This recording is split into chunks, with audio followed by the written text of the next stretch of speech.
everyone, my name's Kevin Aronson. This is Hampshire School of Photography. This is my office where I've been working for a little over a year in Fleet in North Hampshire. I'm about to move into a larger office, but this has been my office for the past 12, 13 months, something like that, and it has served me well.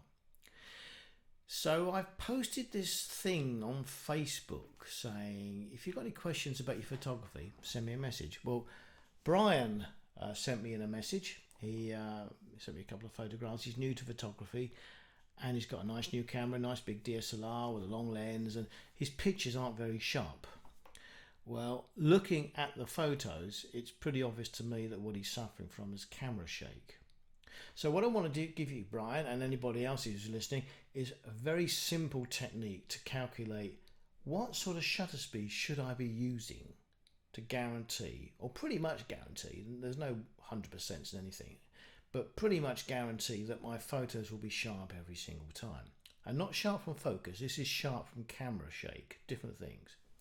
So here's a camera with a long lens. This is 200 millimeters, 200 from there to where the sensor is in there. Optically 200. You might actually measure different to that in terms of using a tape measure or a ruler, but optically, because there's all kinds of clever physics going on here with multiple lenses inside, 200 millimeters from where the sensor sits to the front of the lens, 200.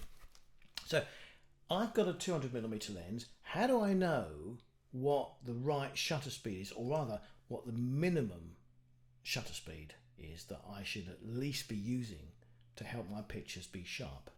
Because obviously you can use faster shutter speeds, but once it drops below a certain speed for any lens, your pictures run the risk of getting camera shake. So, simple rule. Take the focal length, 200, and multiply it by 1.5. In this case, the answer is 300, and that 300 transposes into the shutter speed.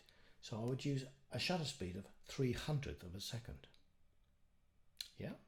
Let's just give you another example. If this was a 100 millimeter lens that only went as far as there, multiply it by 1.5, answer 150. The minimum shutter speed I would use is 150th of a second.